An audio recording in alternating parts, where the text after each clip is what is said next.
We're live! Yeah! I feel like you're counting down at New Year's when you do that. Oh, yes, we're live. I'm not sure that we are. The button says that we are, so here we go. Yeah, there we go. Well, let's actually look at comments. I'll throw my comments on. Early Saturday morning. I know it's not in your time period, though, so hopefully we get some brave souls to get their butts out of bed. This has been a rough week, though. Like, all the changes for people. Holy smolies. You have to explain this to me, oh, wise, mystical. Well, the changes in general, right? I mean, everybody goes back to school right now and nobody knows what the hell's going on. There's so many unknowns. And then this damn moon just kicked people's butts. It's probably one of the more emotional ones I've seen, to be honest. So yes. What was it? What was it about the moon? It was a Pisces moon. It was a what? It was what? Pisces moon. Pisces. So it was the moon. The little fish. The fish in the water stirring shit up. Getting things getting things out that are no longer serving us. Huge amount of emotional releases for people, but in such a drastic manner that it was like a flood dam just broke. So most of us weren't prepared for it. He could have warned us, Teresa. I know, right? I honestly didn't see it coming. Could have warned us. But if you think about it, my guides probably gave me all that time off leading up to it for a reason. Yeah, you were all right. I'm all right, Jack. That's what you were saying. I'm all right. I just came off vacation. I was good. I spent most of my time in the water, so I was good. We had worked it out. But yes, I think everything's starting to sort up to normal. But in general, empaths are feeling this crashing wave of emotions right now. So not just the moon, just in general. So they'll feel really, really good, and then they feel really crappy, and then really, really good, and they're really crappy, and it's like this crashing wave. So if you're empathic, which I know you are, Jen, I'm sure you're experiencing that as well. Well, it was huge. And the strange thing is, I know it's energetic when nothing in my life had changed. Nothing had changed. There wasn't some big catastrophe. I wasn't suddenly becoming maudlin about the past and whatever. But I knew it was energetic because it came, like you said, like a crashing wave. And then all those little tiny niggles, which don't usually bother you, just culminated all at once. It was just like... And that's the time you know who your friends are. You know who your friends are because you say the truth and they go, yeah, Jen's just in a mood. So it's the moon, it's the moon. It should be all right tomorrow. Yeah. But it felt like it took a lot of our feet out, when that crashing wave comes up and just takes your feet right out. So we're back though. We're on the mend. Yeah. Logicking ourselves out of it because, I'm a big thinker. Yeah. Sometimes to our detriment, but logicizing, made a new word up. I like it. Logical. I had those two parts of me really at war because I've got this attachment to the past. I don't mind sharing it with people because many people do. Yeah. And you said to me before, but Jen, I don't understand why you're just sitting in it. You're just sitting in it. And the reply came. I mean, that was probably a couple of weeks ago, wasn't it? But the reply came at that time. You're sitting in it because you think that's where your family is. They're not sitting in it. I was going to swear, but I'm not. They've moved on. They're not there. But your last recollection of them is there. So, Jennie, that's why you're sitting there. They're not there. They're not there. And I think it was that realization that, well, I've got to come out of this because they're not there. But it was the hope. If I stay here, they might still be there. No, they won't. They're not there. That's a great aha moment. Good job, honey. What a great realization. You think? No, seriously. Like, I'm sorry you got your ass kicked, but it sounds like you got some really good information out of it, right? Thank you. Thank you. And that's what's happening. It's not coming up to harm us. It's coming up because all the stuff needs to float to the surface. There's us all digging in that deep ocean, and it's time to come up and out. As humans, we're raising our vibe on such a grand level. Peter Gabriel. Yes. You know Peter Gabriel? I know Peter Gabriel. Yay, we have a match. Digging in the dirt to find the places we got hurt. Digging Yes. in the dirt. Oh my gosh. Oh, that So video, true right now, right? that video was out before all the special effects that we have nowadays, and Lord knows how long it took them to do. But if you remember, he's having an argument in the car with his girlfriend. I don't think I've seen the video. No. Oh, you have to see, everybody watch this video, or else watch the video, because he's having the argument. It's very metaphoric, I've got to tell you, whether you like it or not. You can't cut me off. I'm in charge of this live stream. So he's having an argument in the car, and he's getting annoyed. And then the next thing you see, he's lying on the ground, and suddenly he descends. He sinks into the ground, and all worms go up his nose and everything, because he's dead, because this is descending into the negative ego. So he goes into the ground, and it's all digging in the dirt to find the places we got hurt. He's having his buttons pushed because of something that happened in his childhood. He's been overly angry in the car. He descends down into the earth. There's all the crawlies going around him. And then at the end of the song, he's raised up, and it's all springtime again, and it's glorious sunshine and birds and butterflies and loveliness. So it was about going down into oneself, doing that cleansing, releasing the past, and then coming back. He's such a clever man. He still is. He's wonderful. And what a fantastic metaphor for today. We have Sarah Hardy joining us. Hi, Sarah. Thanks for coming. How can you see? Oh, there we are. Hello. Hello. Here we are. Sarah's popped on to join us. And that, what a wonderful metaphor. And also when you were thinking that, I was thinking about how they put worms in dirt to really oxygenate it and stuff. So we got to shake the shit up. We got to move it. Otherwise, we can't grow. We can't grow into the people we're supposed to be. Yeah. True. Yes. True. And I'm going to get very negative with you today, Teresa. It's all right if you're over there with your sunshine and your Canadian air and all the freshness and the big trees and whatever. But now here in England, we're going into winter and it's cold, and I'm going to be all negative about what people have already created, and to know that we've already created that which we've got. All the good stuff and the bad stuff, because good and bad is just a perception, of course, of the personality. So I'm, hey, lovely to be here. Lovely to see you, Sarah. Lovely. Thank you for joining us, you brave lady. Exactly. Brave lady. Brave lady, up early, out of bed, and dealing with the crazy. Oh, yeah. Well, if you don't deal with the crazy now, the crazy's going to come and get you. We'll just knock on the door. It'll be good. And I'll be light. And Shauna, look at that. Another brave soul. Love it. You've obviously got the psychic connection, because I can't see them yet. You get everything first before me. I'm so jealous. It'll be up there soon. It's just winging its way to England, and then suddenly I'll get a little comment. Well, it's funny too how that brings to the point. We expect things so quickly. Like they're way out in the world, and you're way out in the world, and yet we expect things like that, right? Oh, I've had a wonderful time with your techie guy. Oh, yeah. I'm so glad you guys met. Oh, my God. I was like, this is awesome. So let's backtrack a little bit, guys. I had a little bit of a challenge on my tech stuff.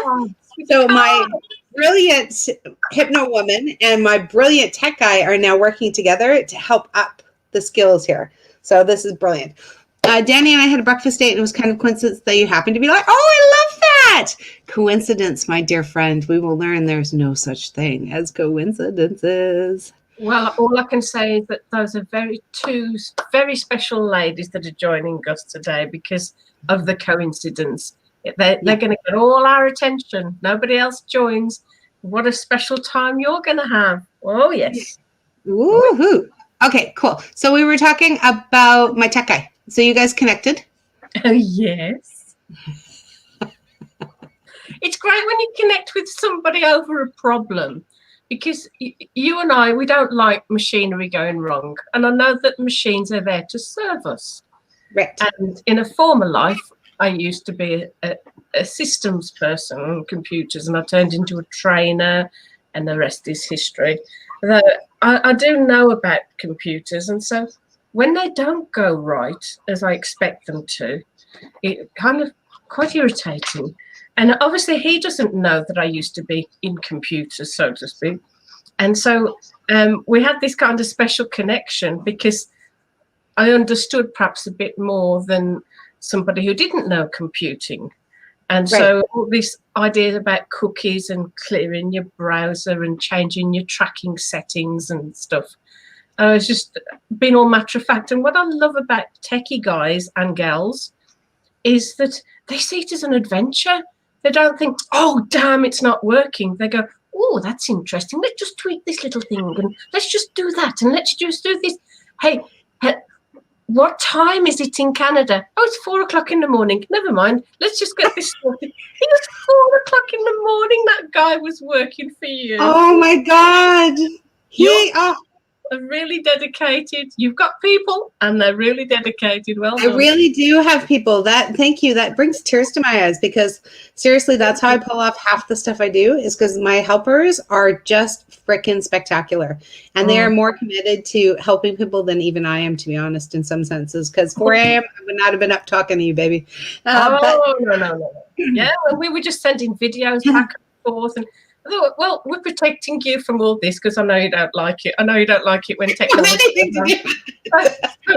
We'll just tell her it works. We'll just tell her that password's a bit long though, and you've got to put it in 45 times. That password is a bit long. Yeah, it can be TLC. You guys can just totally reduce it. That's fine. I didn't create the password. It wasn't me. It didn't do it. That was not me. This is because of your cards. Automating your wonderful new tarot cards. And so what made it worse was that we wanted to see this thing working because we loved the cards so much. And the disappointment when it didn't work was fueling our desire to make it work. Yes, wonderful. It works now. So it does work? You guys sorted it out? Yeah, of course. Oh, I think we should change the password though. So I'll talk to him about that. I didn't create that one. That was Mel. That was his wife. She did that one. That wasn't me. Okay. It's a great password, but it's too bloody long. It's a very positive password, but there are 3 words and you've got to get them in the right order. And I kept transposing the last 2 words. And it kind of made it really raw because they were such positive words. And then my energy was very negative about the words.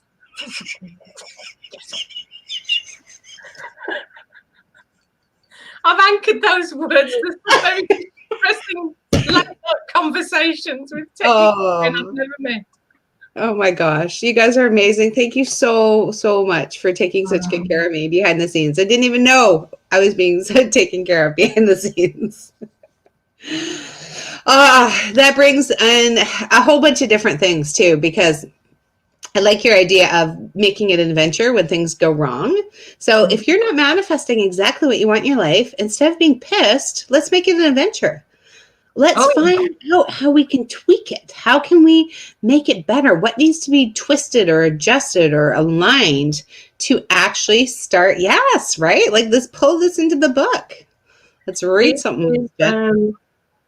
Putting your order in, and be careful what you wish for. You might just get it.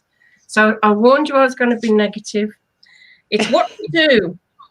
Decide and write down in detail what it is that you want right now. Point of power is in the present moment, guys. And the reasons why you want it. Why to do it? Do I need to tell you why? Why to do it? That which is like until itself. That which is like unto itself is drawn. And you always get what you want in life, though not necessarily what is asked for, remember. How to do it? Let's begin with an example of what many people create in their work lives.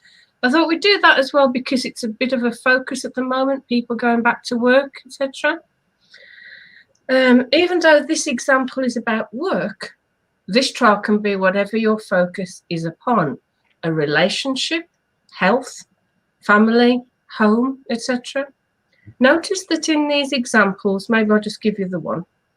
Can we just pause for a second and have the ladies that are joining today think of what they want?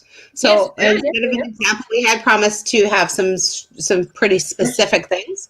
yeah. So if they want to list exactly what they want, we'll use Ooh, yeah. that real life example. Yeah.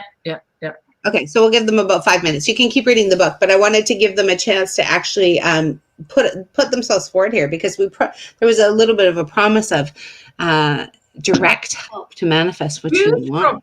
Huge promise it was. And part of my crash was in the disappointment that nobody wanted to play. And that's not the case. It's just that you're scared of me, which is fine. I know I'm very scary. We are pretty freaking powerful, Jen. Come on, singly, and then when we double up, holy crap. There's even more help we can give people. So stage one, so this is the example, like I say, things go wrong. And we call it going wrong because we think that's not what we asked for. So if you bear with me for a moment, this will probably help those of you who are listening now and watching, and those of you that watch the replay. Stage one, go to get a job. I am inexperienced, so this means I must accept a job with low pay, and it might necessarily be something I enjoy doing. Though it will give me money, and with it the power to buy things for myself and choice to do things that I want to do.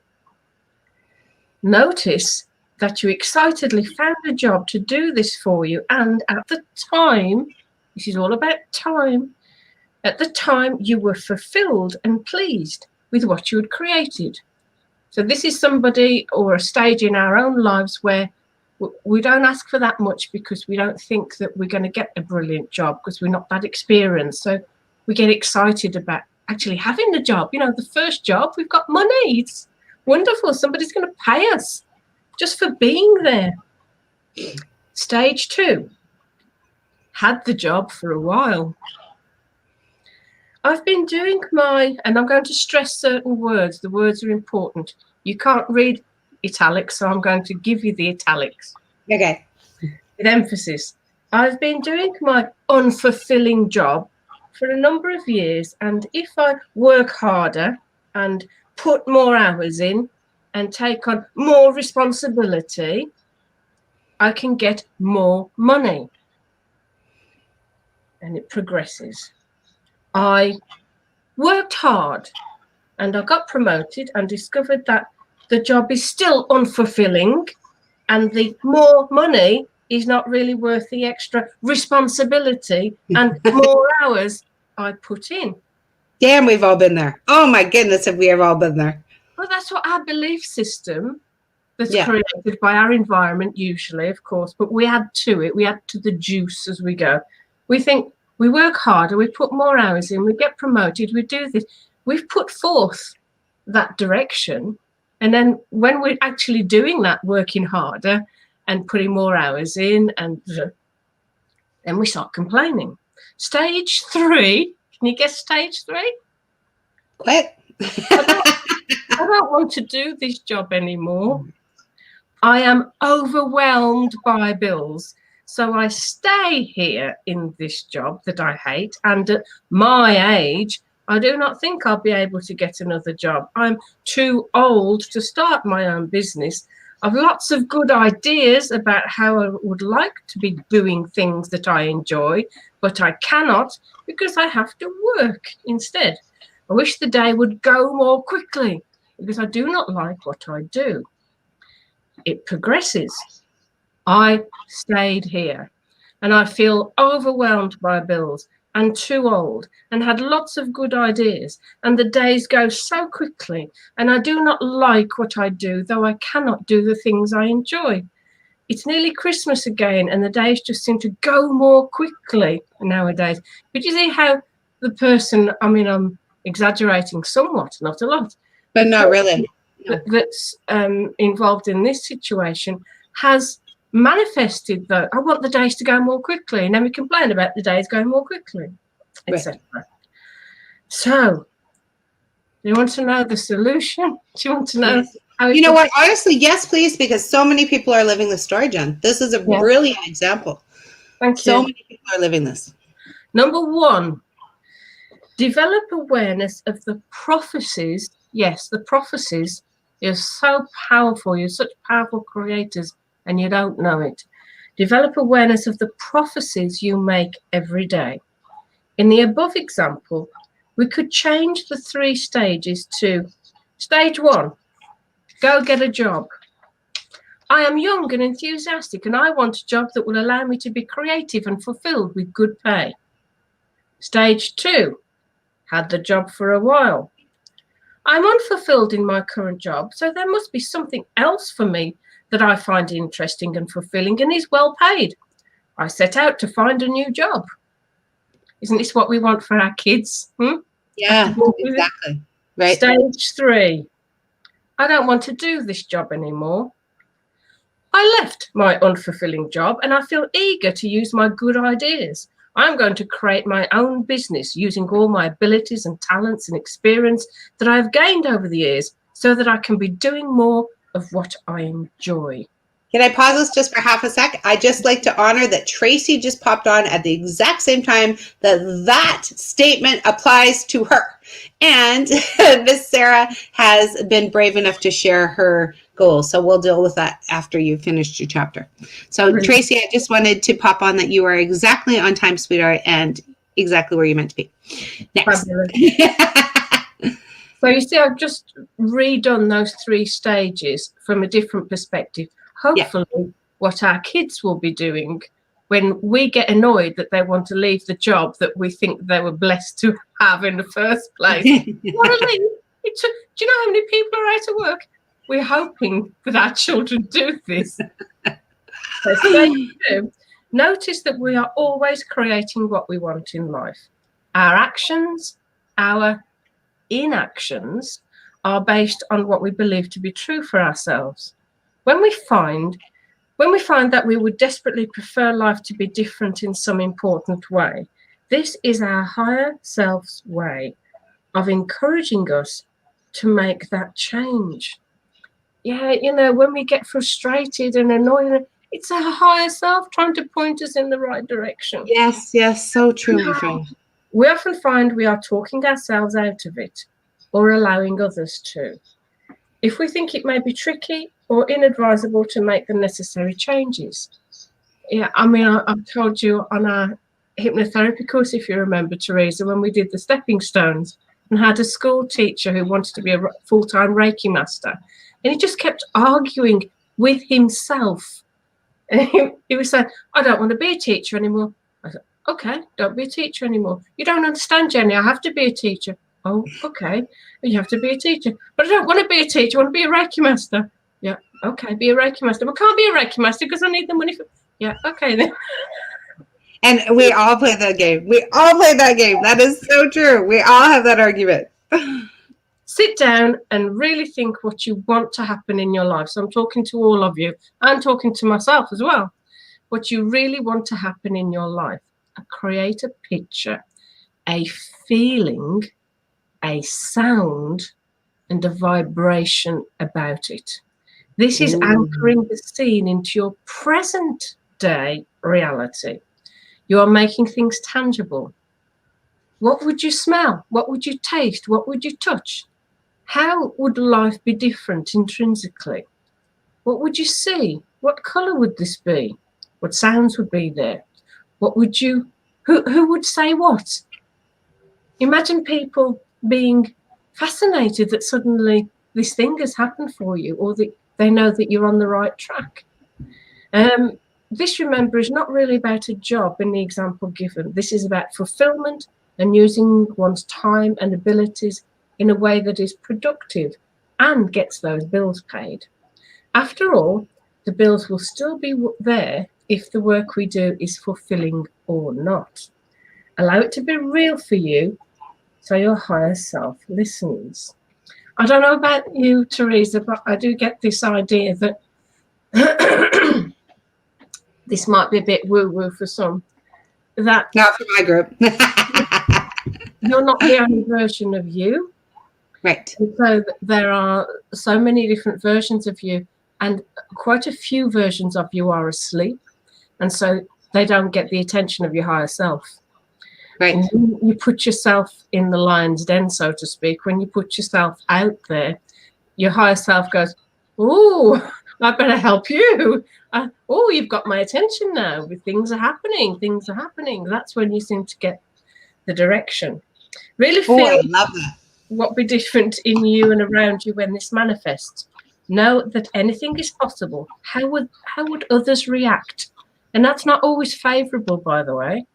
Be prepared. Truth. And that's actually why we hold ourselves back sometimes, because it's the I won't have those friends anymore. They'll won't know me or be jealous, or there's many stories that go on. And then I've got no, you will have passed the trial when, and then I've got the trials tips and tricks. Envision your position, and all sorts of stuff there. But I'm going to put that down for the moment, and we're going to talk. I love that, Jen. You gave us not only a challenge, but you gave us some solutions, which is really awesome, because so many people can see the challenges. They're like, I get it, but how the frick do I fix it? It's when you start arguing with yourself, isn't it?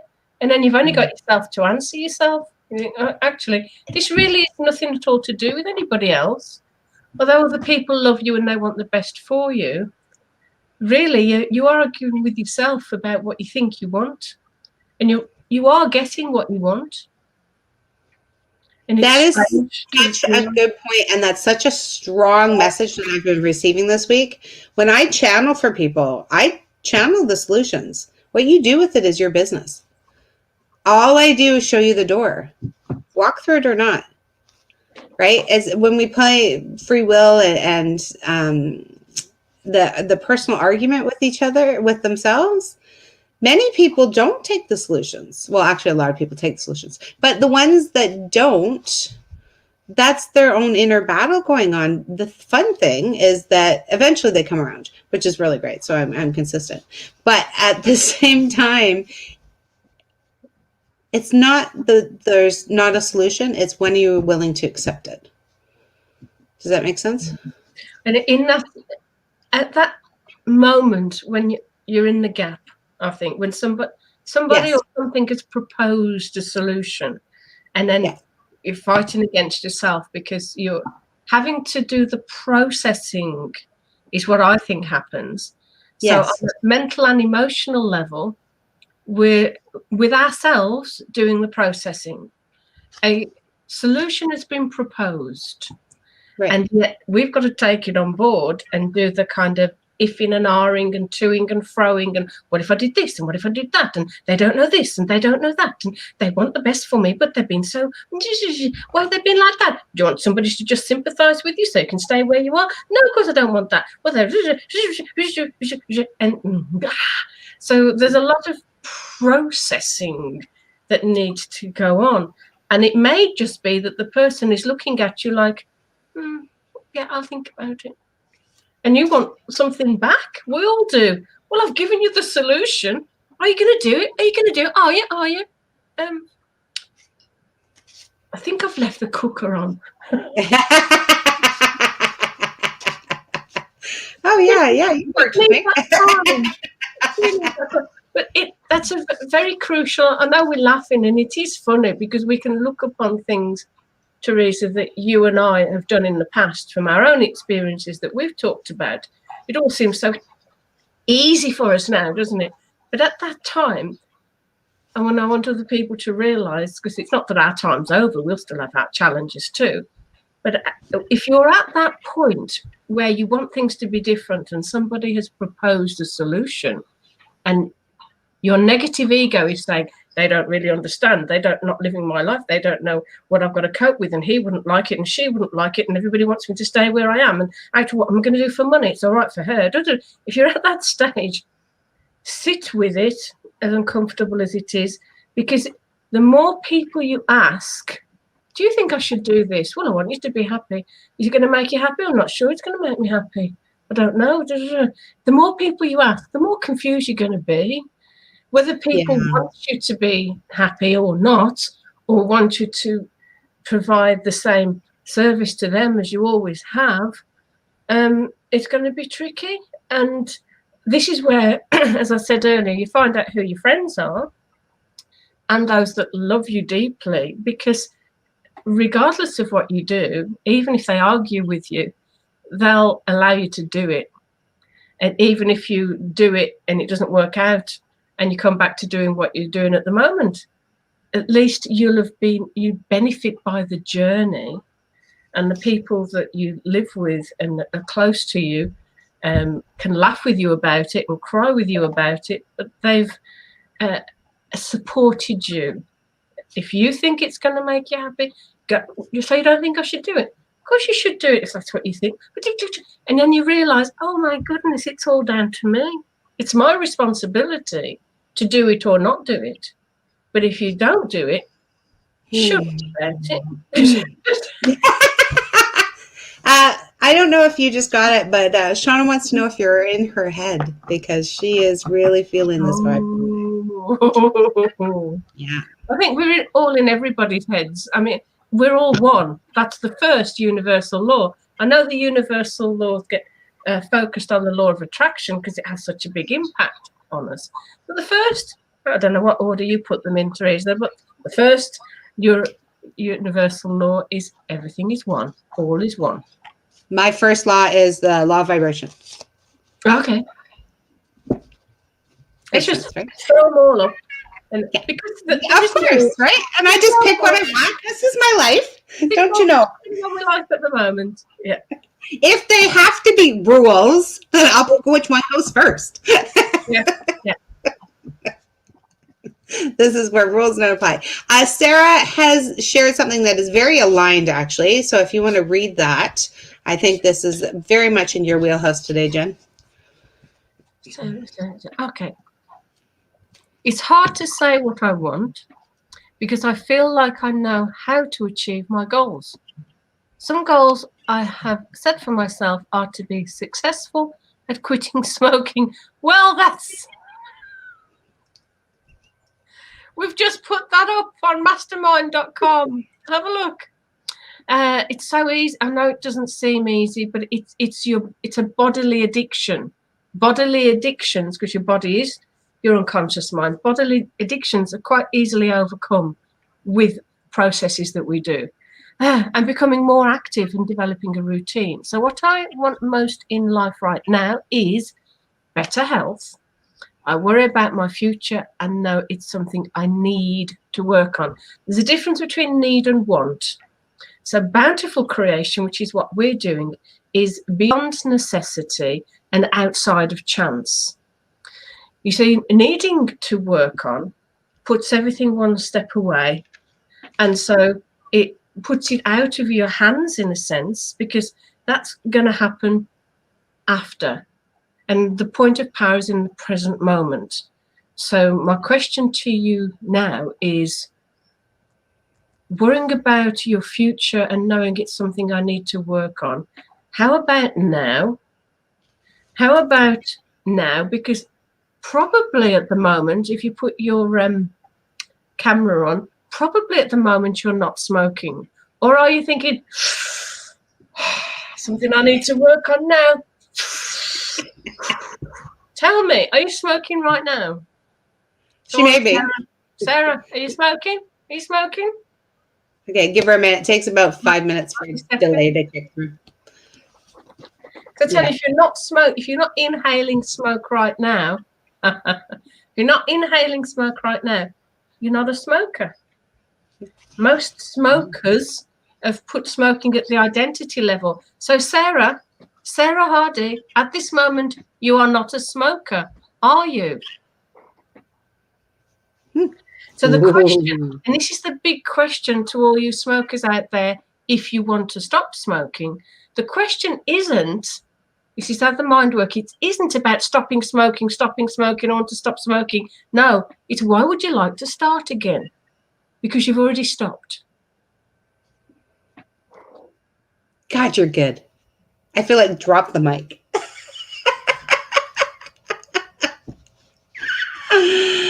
Oh, she doesn't even have a pack right now. So she doesn't even have cigarettes in her possession. How do I answer? Can I answer? Oh, yes, I can. Here we are. Okay, go to. I love this. So aligned. I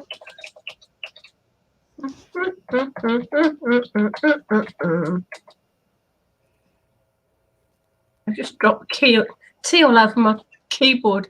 If I start to sparkle brighter than these lights, you know I've been electrocuted. I just honestly, What would I do? I can't do anything from here. I'd be hooped. Actually, I could call your daughter. Your mother has just been electrocuted. Can you please call the police? My hair will be more curly the next time you see me. I love that's looking on the bright side, baby. Always look on the bright. Yeah, smoking felt like a routine to me after breakfast or after coffee. It was a false sense of reward for doing the simplest of things. Silly, really. Now be careful. Silly, really. These throwaway comments that we put at the end of sentences and that we say to each other, our friends and family, etc. It's not silly. It's an addiction of the body. You are more than your body. It's not silly. It's a drug that you've become addicted to. And as your body is your unconscious mind, we can easily overcome this. I'll go there after the stream on my mobile. Yeah, it's felt like a routine to me. It is a routine. It gets enmeshed. What we forget is that we started it. You know, it's not something that's working against us. Our unconscious. And for you, it's smoking. With someone else, it might be eating chocolate. For somebody else, it could be addiction to salt and savoury things. For others, it could be cycling or frantic dusting. How about addiction to negative speak? Oh. I had that this week. People are addicted to speaking negative to themselves. Well, they're almost addicted to that feeling of crap. Well, in displaying their crap, what do they get back? Right. It's still an addiction. Yeah. In saying their crap to somebody, as you put it so elegantly, if they're spitting out their stuff, what's the usual interaction they get back? Do they attention. Get support? Do they get pity? They get attention. Yeah. So it's just like us. The negative ego is like a toddler having a tantrum. And we look all grown up, don't we? But we're still toddlers at heart. We still kind of want our own way. And why isn't this? And we find subtle ways that are so hidden from our consciousness that we forget we've kind of crafted it as a manipulation. We don't like to hear that, do we? But no, but I can get it. Like, I get it. I used to play the victim a lot because I needed nurturing at that time. I was not getting enough nurturing. I grew up in always giving to others, and myself was not getting the nurturing. So in me saying, this is poor me, this is what happened to me, I was getting that nurturing that I craved so much because we do need the nurturing. And then I was able to transform it into healthy nurturing as opposed to that, right? Do you know what my addiction is? What's your addiction? I've realised that probably by talking to you so much recently, that how you have a way of prizing things out of people merely by your silence. Because as we've said before, talk, everything's up, and then you'll ask a question and then you'll say nothing. And I think, am I supposed to say something now? And there's all that kind of editing going on in our own heads. Do I say this? Do I say that? What does she want to know? Well, she knows it anyway. Why is she asking? Because she wants you to know it. All that stuff going on. But what I've realised is I don't like talking about myself. And I certainly don't like talking about the past, which means it's all stuffed down. I don't want to bring it all up and start processing it. So my addiction is to not talk about it. And then somebody like yourself comes along and knows that it's there and wants to dig. I don't want to talk about it.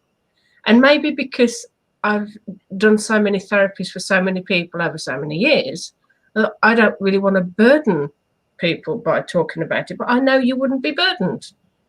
You know, you probably wouldn't give it a second thought, and then I'll be offended because it's my stuff. It's really important. You know all this. I don't. You just want it out so it can be blown away, but it's too important to just be scattered across the surface. Yes. It's important stuff. But why are you holding on to it, Jenny? I don't know. I don't want to talk about it. Okay. So I'm kind of addicted to keeping it all in. Right.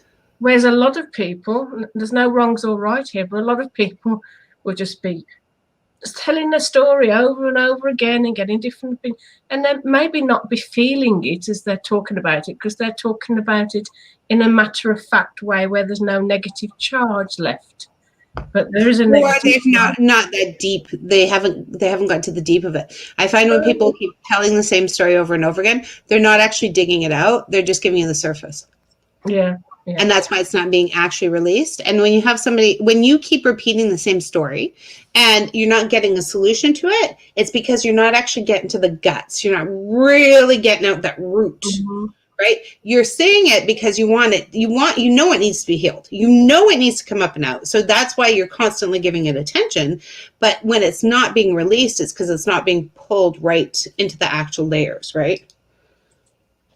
Yes, and no wonder we can't usually say it to our loved ones, because we'll get a reaction from them, or the idea that we shouldn't really be feeling that way, or what can they do to help us and stuff. But it's only really ourselves that can. Yeah, they're pointing out the point that you were saying about the importance of it and releasing it. We do think it's important, and when we release it, it's going to be gone. So even if it's not necessarily positive, the importance of it is there's something in that energy of it being important, whether it's because it's what formed us, or I used to hold a lot of my stuff because I wanted to prove how far I'd come. You can't know how far I've come unless you've seen the shit. You can't know how much I've done in my house unless you've seen how crappy it was to begin with. But by holding those pictures of how crappy it was to begin with, I'm still holding on to the energy of the crap. Does that make sense? Yeah. So in order to show the accomplishment, we often hold the story. And you see every public speaker doing it. They show up and they have to say they're demented. It is demented. I don't know why the word demented came up, but they have to share that experience, right? I was, oh, poor me. Nobody loved me. I was living on a couch. I didn't even have a car. And now look at me. I am soaring. So they're keeping all that. So we're seeing it society-wise, as well as these people who have used this to show the struggle. Because they think we're going to be jealous, don't they, when they're standing in front of their jet, their aeroplane. And they think that the new sales technique is to say, I'm the same as you. I used to be poor like you. And look what's happened to me. If you buy my program, then you'll be just as rich as me. And I think that's what you and I don't like, because we do like the authenticity. And I'm not saying that they're lying or that they're exaggerating about their past. It's just that I don't want to hear it all the time. And there is a fine line. You can keep their past, because I often share my experiences, but I pull it more like a wisdom book. I pull it down off the shelf. And in fact, you and I did this one time with a healing that I needed to do. And we took the experience and we popped into a book of wisdom and we put it on my library of need. And now I disconnected from that charge. So I was able to keep it so I could share with people, because I love to be a helper and I love to relate. But at the same time, I'm not charged to that emotion anymore. And that's where it's different to me, because I watch these Tony Robbins. I love you very much, Tony. Tony Robbins, and the way he's teaching people at the moment is to tell their story. But if I told my story on stage, I'd just go down that rabbit hole, because the negative charge is still there. And then if people sympathise, or usually what I get is sympathy and then shock. And if they didn't, you see, you can't win, audience, dear ones of mine. Because if you sympathise, I don't want your pity, and I've moved on. And if you do sympathise, I don't want to accept it. And if you don't sympathise, I don't think you care. And so I've realised there's no way the audience, it's all about me. So listen to Teresa, because Teresa knows a solution here. Well, and thank you for sharing that too, Jen, because I'm sure there's a lot of people who are watching the replay that feel the same way, right? There's really damned if you do, damned if you don't idea. And it really has nothing to do with those people. It's all about you. Yeah, yeah. And it's a lonely place to be. It's a lonely place. It is. But understanding they can still support you, you just have to do that. You have to do the responsibility. You have to drink the tea. I can tell you that the drinking the tea will help the throat. Right? I'm drinking a cough drop right now because of the throat. But if I don't eat the cough drops, then nothing will happen. I used this example once. I had somebody that was a devout believer in God, and they were saying that if God wants me to be healed, then he will have it happen. I said, well, if God puts an apple in front of you, if you don't eat that apple, you're still going to frickin' starve. God has provided the tools for you to do it, but you need to eat the damn apple. Apple's probably a bad idea, Adam and Eve, but that's fine. But you need to choose to eat. You need to choose to accept the wisdom. You need to choose to accept the healing. You need to choose to accept the responsibility for your own life. I heard a good quote from Bruce Lee. You know Bruce Lee? Mm-hmm. Yes, so Bruce Lee. It's a much longer quote than this, but this was my takeaway. You cannot control the wind, but you can leave the window open. I like that a lot. Yep. Oh, Sarah's heading out. Thank you very much for joining us. So Sarah, you were one of the lucky top 4. Can you follow through with Jen? Is that how you're going to do this? Yeah. So Sarah, so Jenny, let's bring everything back on track because you were going to help 4 people today. So we've helped Sarah. We've got her led on her path. Tracy, if you want to share something you're trying to manifest, Jenny will assist you and lead you on the path. And then we had Shauna. She showed up as well, lead you on the path. And Miss Vanessa, you are our 4th. Oh, all 4 got answered on the live, darling. Sorry, guys. Anyone watching the replay should have been here. Sarah's going to mastermind.com. I don't know what it is in Canadian dollars, but it's 47 US dollars. So it's hardly anything. We used to charge 450 quid for this, 450 English pounds, which is a lot of money for this stop smoking process. There's introduction, there's NLP techniques and anchoring. There's a song at the end that reinforces everything. And of course, there's deep trance hypnosis. And it's all for 47 American dollars. And guys, you have to know what an amazing price this is because I had asked Jenny for her help. So she reduced this by like 100% almost to put something on there for me and my client. So grab it at $47 because it's not going to be there for a while. So if you know you or anybody else is trying to quit smoking, grab it.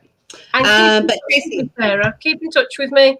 Once you've done the program, or if you have any questions, please keep in touch with me and we'll post all the results on here because you've got a special connection to us now and we're very invested. I am personally very invested in getting you free from tobacco, let your body start to heal, let yourself get the toxins out because I know it's not something that you want to continue and we've got the skills to help you get free from it. So that's Sarah sorted.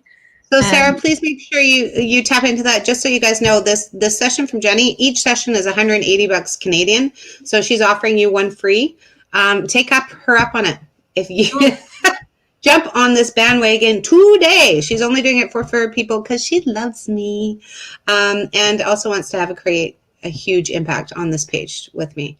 So the more you allow us to publicly help you in arenas like this, Sarah, the more other people, hundreds, thousands of other people that want to stop smoking, they'll be helped too. Because the truth of it is, it's much easier than you think. It's your negative ego saying that it's difficult. Most of it, as you know, is the habit, but there's also the bodily addiction, which we can easily overcome. Yeah. Tracy wants some help on trust, honey. Oh, trust me, I'm a hypnotist. So, tell me, Tracy, what's the phrase it in your way? There's magic in the telling. Phrase it in your way what these trust issues are. And then Shauna's going to think about what she wants. Shauna, just pick one, sweetheart. Well, Jenny, are you okay to keep this live going till we answer all four? We'll just sort it out today. Okay, Yeah. cool. We'll sort it out today. And then Vanessa, you're the last four, sweetie. So think about what you want. And I have an idea what you really want help with today. So it might help to close your eyes just for a moment. Those of you who've got lots of things, close your eyes for a moment and imagine all of those words that represent the things that you want or that change that you want. Imagine that they're all written on little bits of paper and you throw them up and they just start to flutter down, and the one that is the most important will settle on the top. And that may surprise you. It may surprise you which one is on the top. I heard the word direction, so I'm not sure who is needing direction there. Could be somebody watching the replay even. Very interesting. Okay, well, while you guys are thinking about that, I'm going to do one of my new cards. Woo! So you guys think about that. And then we're going to just pull a quick card, and we're going to pull it for the group. Anyone watching right now and anyone grabbing the replay, they need to hear, oh, change, baby. Oh, yeah. Now, it's very interesting. So this card was very specifically channeled. And I wanted, if you can see it, Jen, can you see it? Let's get this close. Let's put you on. I know you don't like it, but I was going to put you on. Oh, okay. That's not. Oh, what's happening? There we go. Try the other way. Okay. Nope. Okay. No. No. Okay. So do you see in this idea? It's a zipper. We're pulling down the change. And this again comes to that idea that you have the power to take it slow, take it fast, do it as you want. So yes, change is coming into your life, but you still have that willpower to do it as fast or slow as you want. And as we deal with the ego and allow ourselves to come into this big, blue, beautiful sky, knowing that we have that choice, even in the middle of all this crazy change, is probably one of the more powerful things you can do. And just look how easily it unzips. So easy to unzip. Excellent. Tracy is the one who's getting the word direction. She needs trust in herself, her gifts, and her abilities. Excellent. So that makes sense. Super in charge and in tuned to Miss Tracy today. So Jenny, when you come back on, did you run away and get drunk? No. It's giving you the limelight. Thank you, baby. Thank you. So Tracy is looking for trust, help in her gifts, abilities, and direction. So I'm going to read a little bit of the book. It's not necessarily in the order that it's in the book, but I think this is relevant. Okay. So now, Tracy and everyone else, what are the steps of getting there? The steps to getting yourself into the vibe of describing in detail what you want and allowing it to be present, you may have forgotten. So when you say trust issues, what you're saying really, what you're meaning is lack of trust. So every time that you think about a situation such as trust, you're really, in wanting to change it, you must be talking to me about the lack of trust. So we want to focus on what trust is for you, what you want it to be, and how would life be if you had it, or it was enhanced in some way. Write about the qualities of being trusted and trusting another. See, it's a two-way thing. Being trusted and trusting. It's an active word. It's not just a noun that stands on its own. It's a descriptor. It's an adjective. It's a vital, raw, throbbing energy. Trust. It's not just trust. It's trusting and trusted and trustful and I trust. Notice how this is all different, how the energy is different, where it's not just trust. It's not just this little word. It's an energetic stream of reality. So as you think about that there, be there, enjoy, really enjoy. Make your imagination and dreams such that you are quite shocked when you snap out of it, that the physical reality hasn't caught up. Usually, once we put ourselves into that vibe of, in your case, trusting and being trusted, all sorts of stuff comes up to the surface, doesn't it? Well, she doesn't really know me. I've really had my trust broken in the past. How could I trust again when this has happened to me in the past? You don't really know. All that stuff probably be coming up. Just because it happened in the past doesn't mean it's going to happen again. But as you know, with the law of attraction, it's more likely, if you've had trust broken and shattered, it's more likely that it is going to happen again if you expect it to happen again. This is the way it works. I didn't write the rules, but I do understand them. So if you expect trust to be broken, it's more likely to be broken. So that there's a strange part of you that could say, see, I told you it would happen again. I knew it. How many people say that? I knew it. How about being pleasantly surprised by something going well? Something going beyond what you thought you had expected? Because we're talking about expectations to a very, very deep level. Not just kind of saying, okay, I'll give trust another go, but this is about really engaging with that part of you that wants to trust, that perhaps has lost trust in oneself. You say, this is a very interesting one, isn't it, Teresa? What we're really talking about is discernment, I think, until we get more from Tracy. Discernment, because if you don't trust that you're making the right decision, or you don't trust another person to help you, or if you, all of these are really, or if somebody else is going to let you down and you're going to trust them, what you're really doing is distrusting yourself. You're distrusting your own discernment. I knew they'd let me down. Did you? So why did you trust them? Yeah. Or trust them to a certain degree, but not, don't give them all your money. Don't give them all your love. Or is it that you don't understand them, that they broke your trust because you didn't really understand what was going on with them? You know, it's really an inner thing, this trust is, because we need to trust our own discernment.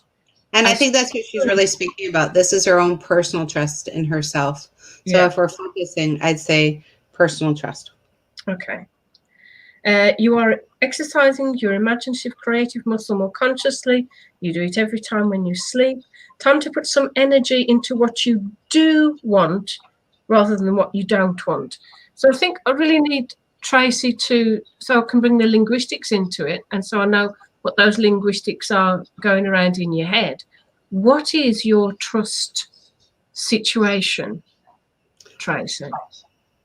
So yes, Teresa is what you got. I know she's writing like a banshee. So it's personal trust in oneself is really what we're talking about here, because it doesn't matter if you're going to run a marathon or if you are deciding to go to the grocery store. If you are trusting yourself, then all things are possible. But it's also acceptance, isn't it, Teresa? Because let's say that you don't know whether you're going to go to the shops today and if that's going to turn out well for you. And let's say that you go and all hell broke loose and it was terrible. What a bad idea that was. At least you can come back and accept your mistake. How were you to know that that was going to happen at the shops? How were you? You're not Teresa. How would you know that this wasn't going to? And even Teresa, I'm sure, sometimes makes a little mistake from time to time.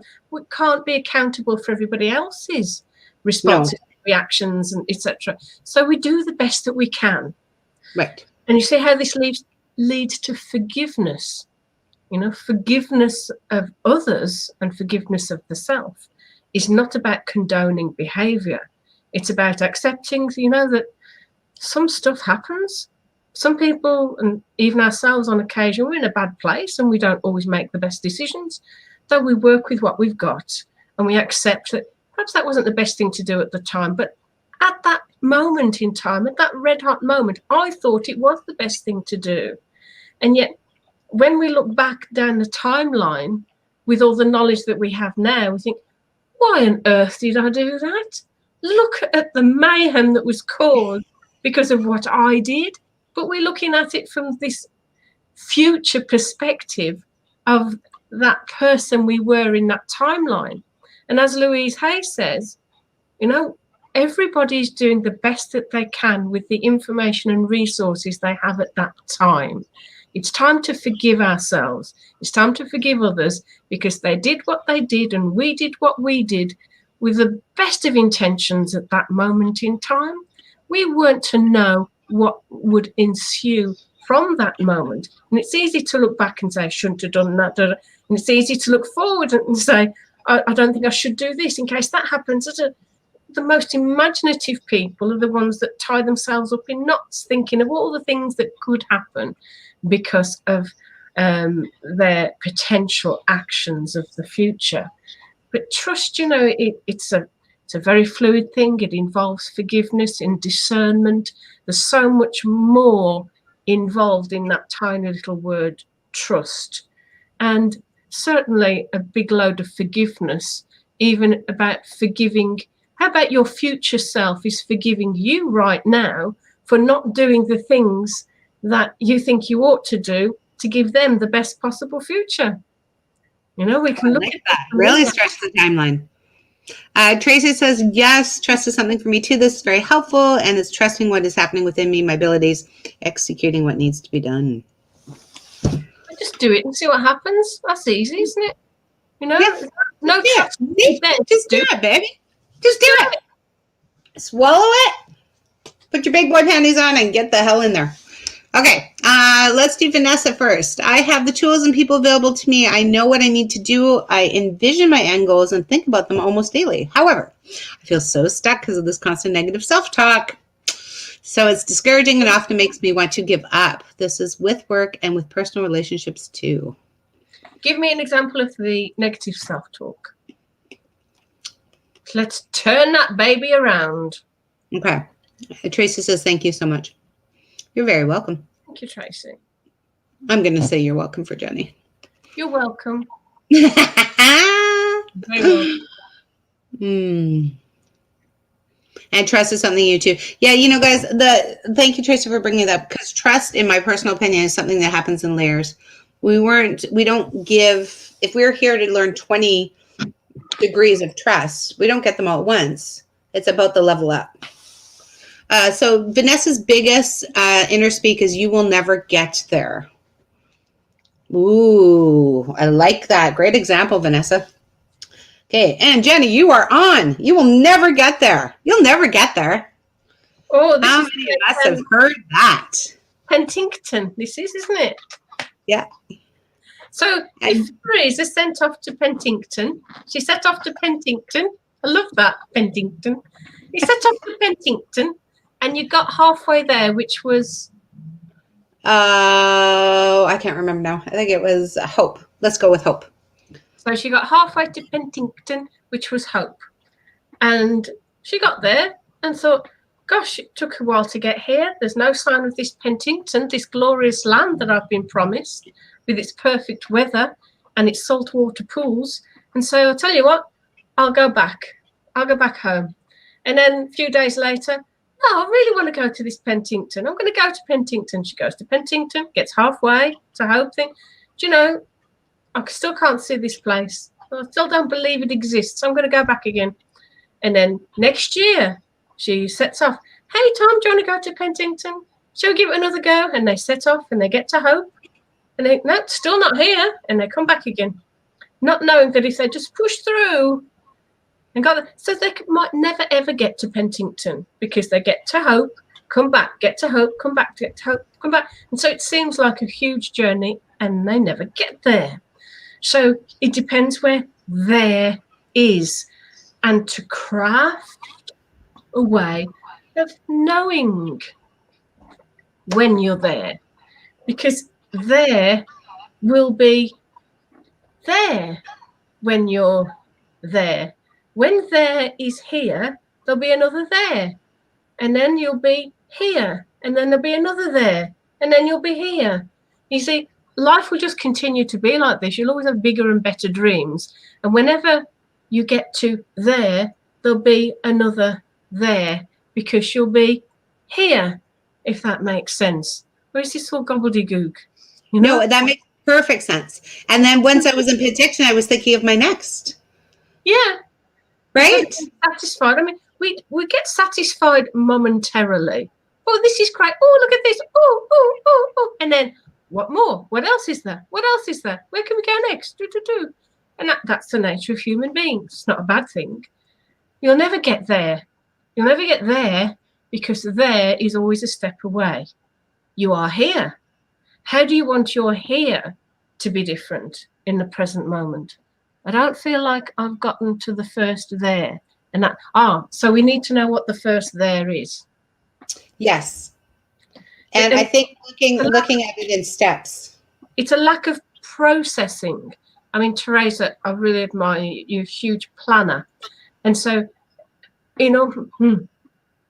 disappointment needs adequate planning. That's an NLP phrase. In order to, let's see the positive of that. When you plan something and you put a date in the future and you envision it and you put things in process to achieve that, then there's a goal, isn't there? There's a thing there. Now, maybe your there might have been a bit ambitious, but maybe you need to lower your standards. Well, I don't think lower your standards, but realize maybe that there is step 10. What is step 1? What is step 2? What is step 3? What is step 4? What is step 5? Because when I'm looking at a big goal, I actually break it back down into bite-sized chunks. And then I say, okay, but what do I need to do today about it? And that's where I don't get lost in that I don't work hard enough. And if ego does come in and say, you're never going to get there, I think, well, that's okay. I'll just get to step 1. And then I'll get to step 2. And then I'll get to step 3. And then I'll get to step 4. And you know what? Shit, I may decide that I want to do something different at that point. But at this time, this is what I can do. And we're working with motivation and encouragement with Vanessa because she's used the term discouraging. So whatever the there is, we need some shades between, as Teresa has said. You need to know that you're on track. You need to know that hope is halfway to Bentington. You need to know that hope is an achievement in itself. Hope and faith.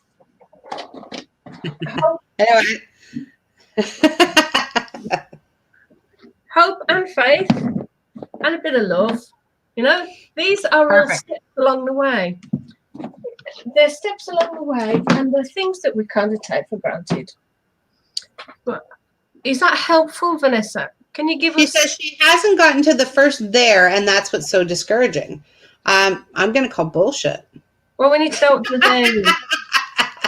What is the first there? Maybe we need to look at what the first there is, because even having the courage to ask this question and the knowledge and the awareness, I think there has already happened. And it's a lot to do with the phrasing of it. Because Vanessa, this has probably been a phrase in your head, hasn't it? And the disappointment is, well, it hasn't happened, or I haven't done it, or da-da-da-da. Here we go. You would call BS. Yes, I would. Jenny's a little kinder than I am. Tell me what the there is, Vanessa. Come on. Watch it. And Shauna's totally relating. She says that's her as well. Her brain comes up with everything. Yeah, and that's the great thing about like attracts like, guys. We're all in this together because we're all kind of battling the same things. And even if it's something that Jenny and I have battled already, that's good because that means that we have the steps for you, right? But we're still going to have our crap come up and smack us in the face because that's what being a healer is all about. You know you've passed the trial when you've written down phrases that you often use which cause a negative reality for yourself, and you've replaced these words with more positive phrasing. The new phrase becomes a mantra and repeats in your head and out loud in the mirror. When you've done this correctly, you will hear those phrases more and more. When someone absently tells you it's a miserable day, for example, you just say it's a wet day. And you do not allow the weather to dictate your mood. So talked about the negative phrasing. We've got 5 minutes to flip it as well later on in these chapters. But it's the thing I'm most blessed with, being able to change that negative phrasing round, because the protection is in the negative, you see. You don't just, your mind isn't trying to give you a bad life. Your mind is trying to protect you, it's trying to warn you the potentiality of things going wrong. It's your protection mechanism. So as hypnotherapists, we work with that protection mechanism and we flip it around.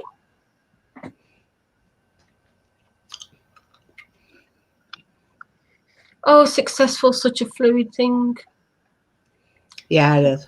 Do you mean monetarily successful? Yes. So it says her first sale, very first deal. That's a lot of pressure. You're the super salesperson, Teresa. Come on. Well, I would release the pressure on the very first sale. In itself, that feels like the elephant in the room, the first sale. So I would just break it down into bite-sized pizzas. I'm going to contact 5 people, and out of those 5 people, one of them is going to want to talk more. Oh, you've got to last stage many times, but not actually close. Okay, so let's look at your limiting belief that you're a closer.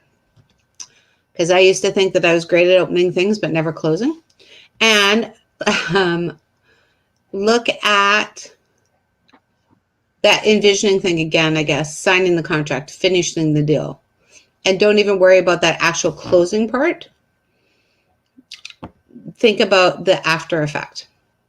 So move yourself through it, because sometimes when we get stuck on the close, sign the contract, we put so much pressure on it, we block it.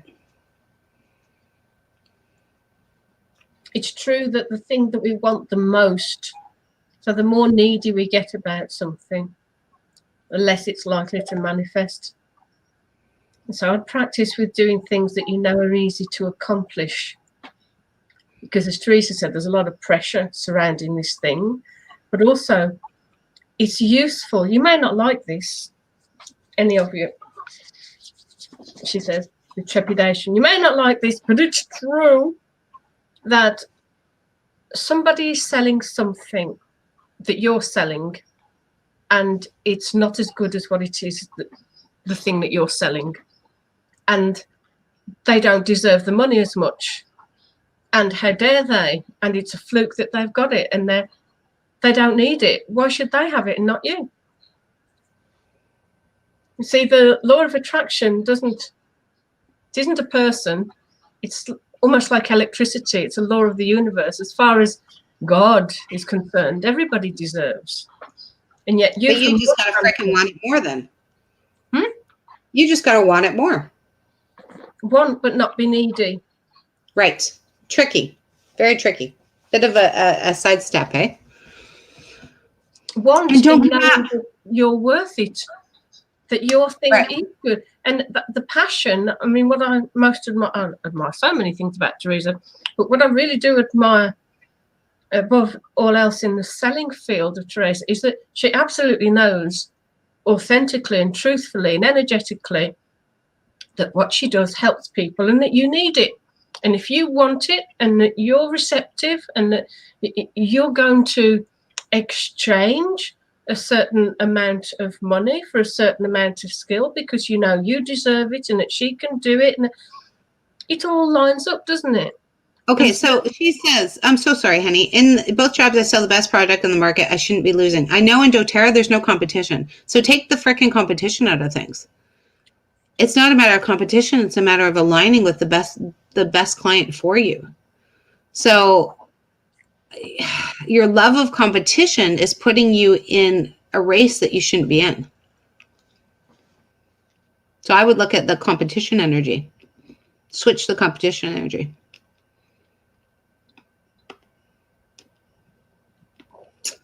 And I didn't mean to cut you off, Jen, because we have one more person to answer for, and I have a client at 10. So I have 45 minutes to get through these. Okay.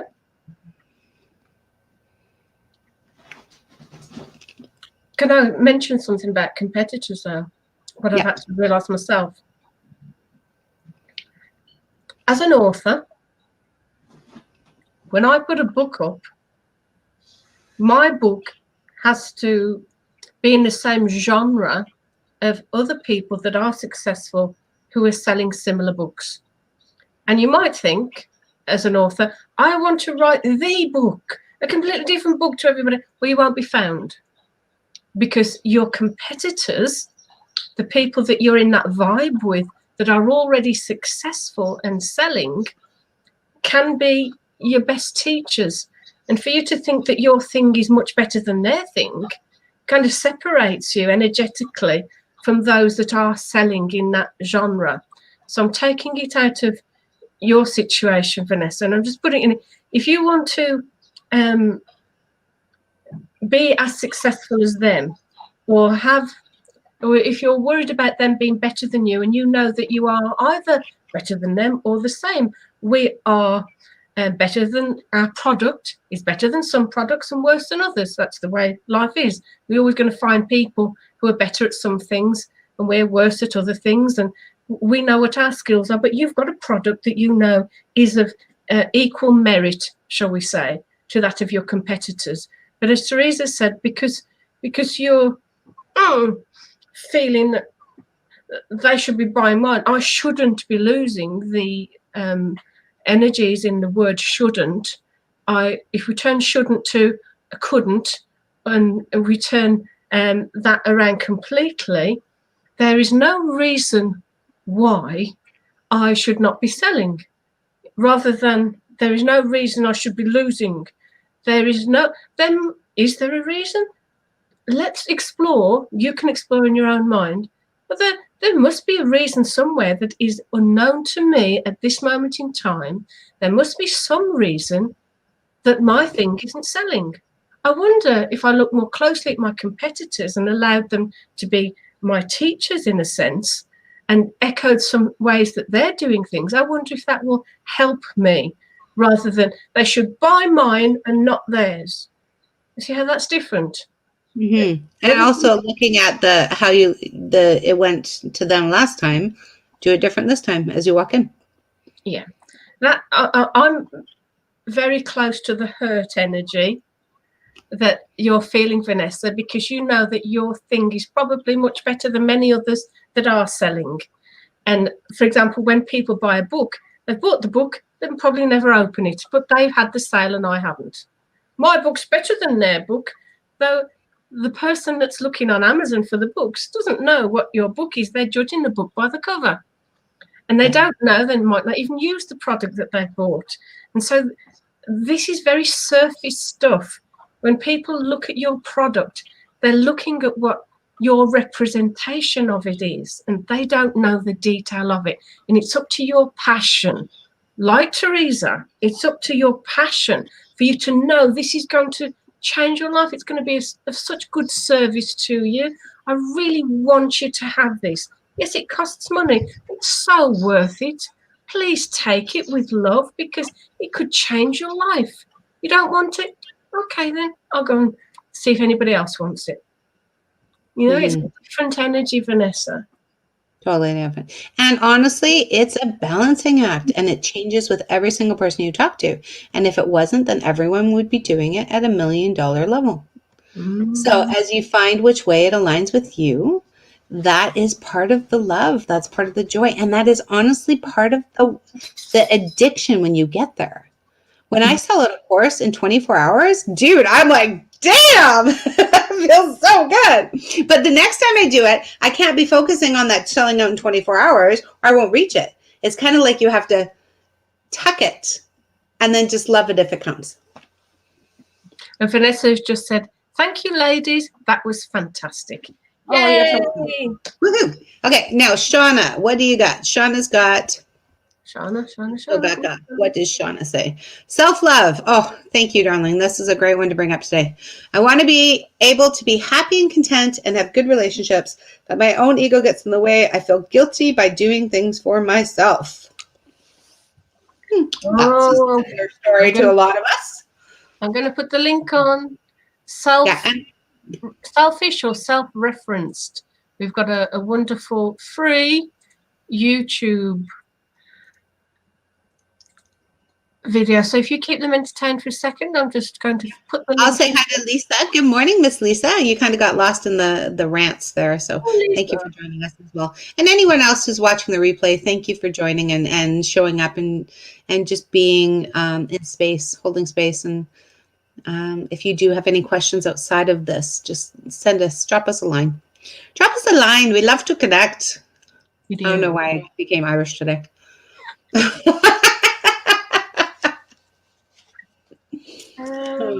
Oh, there we are.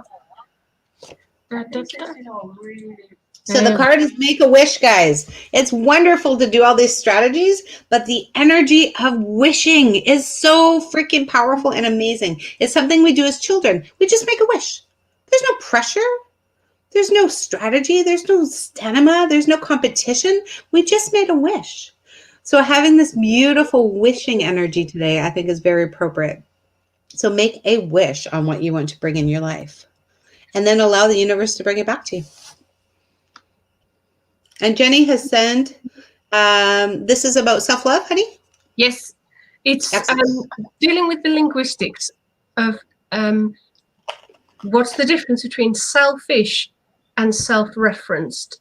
We do need to refer to ourselves first, and the metaphor we like to use is going onto an airplane and they tell you, if in case of the need of oxygen, when you pull down the oxygen mask, fit your own mask first. If you're unconscious, you can't help your baby, can you?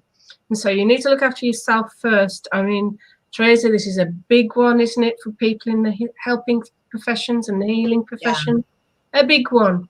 How many times have you said to me, eat? I said, I haven't eaten yet. Well, go and eat something. Why aren't you eating something?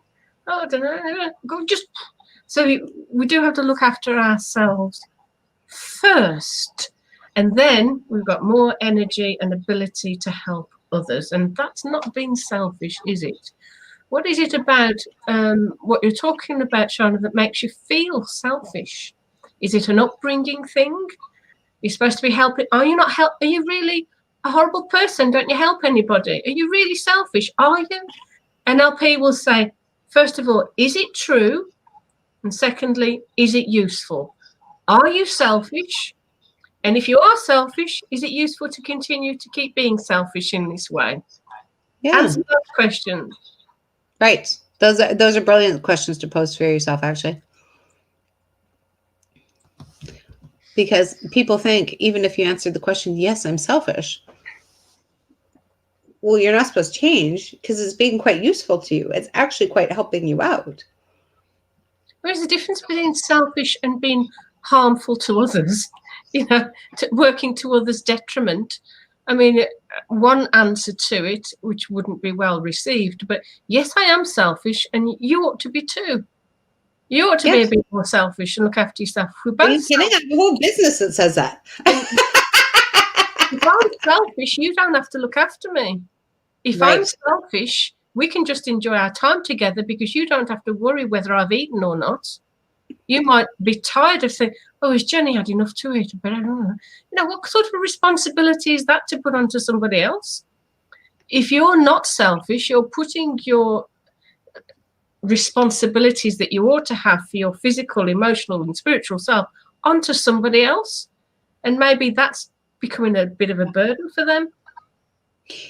Jennie, I really love that you brought that up. That came up in another part in this. You are responsible for your own healing. Every single individual is responsible for his and hers own healing. And that is about selfishness. So your mother was very selfish and it's the other way now. Well, that makes sense. So where do you find the balance?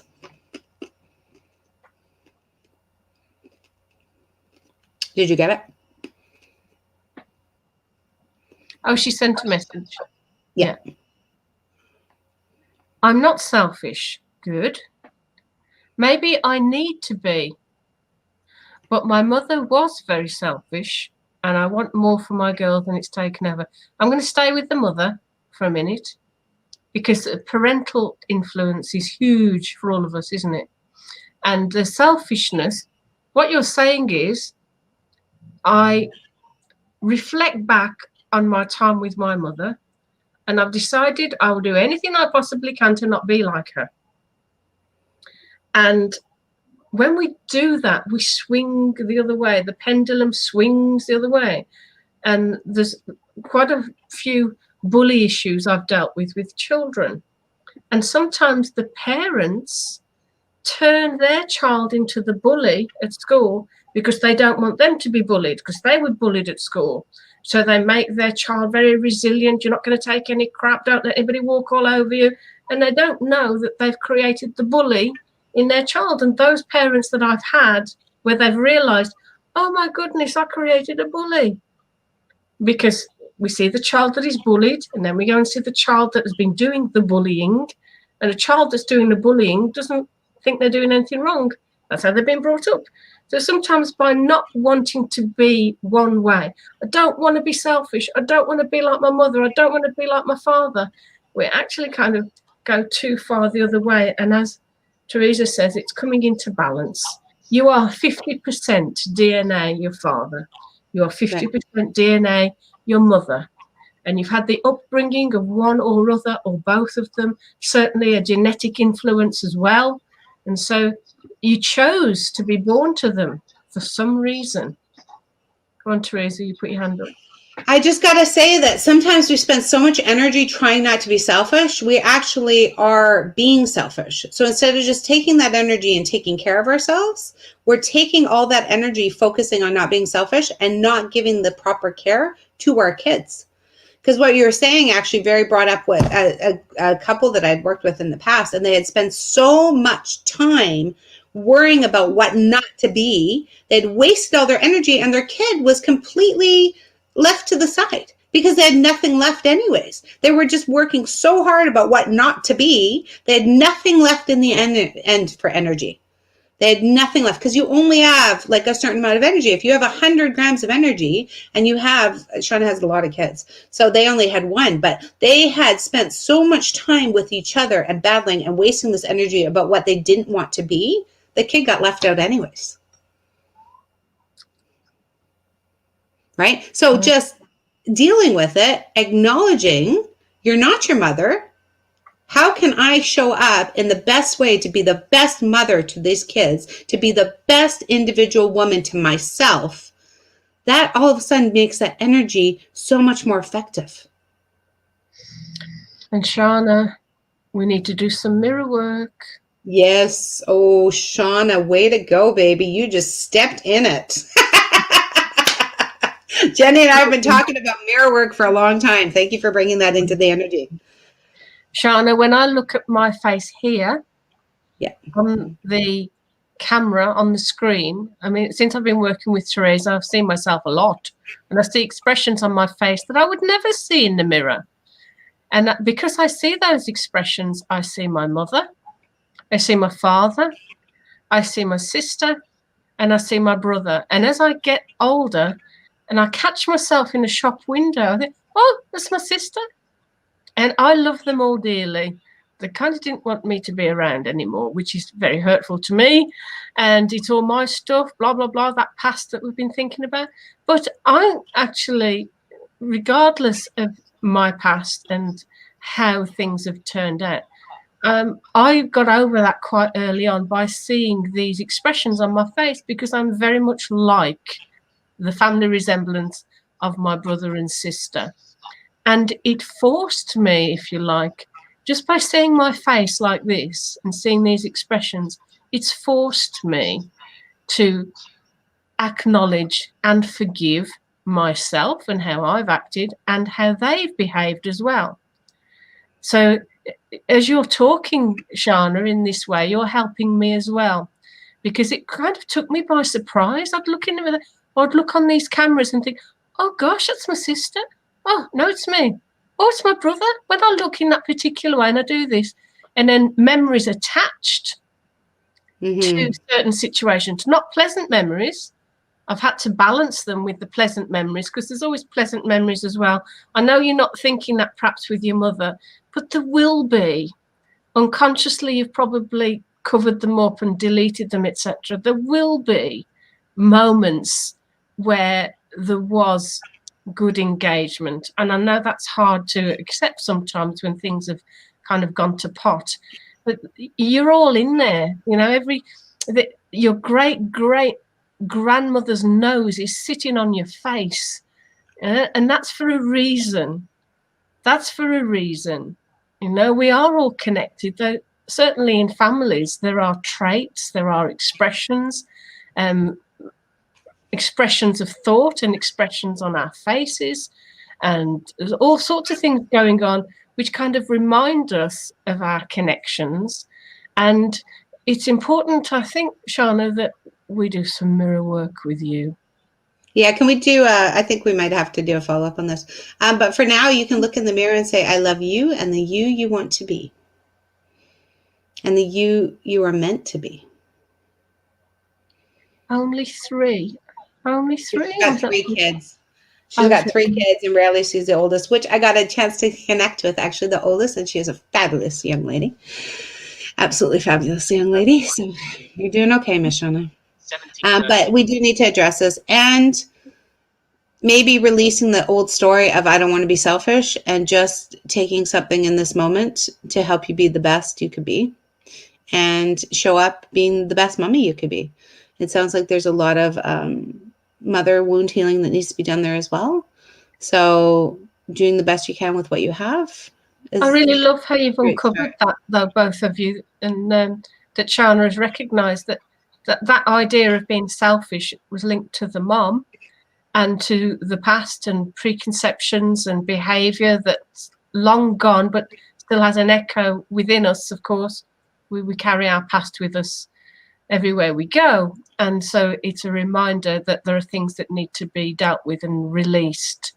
And we could have just left it, like we could have left Tracy with trust issues, just trust issues. Okay, just trust people.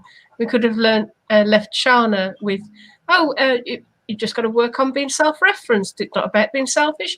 Really, these things are so much deeper, and it usually connects to some significant moments in our past.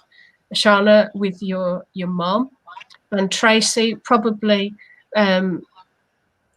there's going to be situations in the past that have been rearing themselves up, and likewise with you, Vanessa, about not getting the sales that you want. There's so much value in facing our past, engaging with it and moving through it, because by moving through it, you end up in Penticton and you don't have to stay in Hope.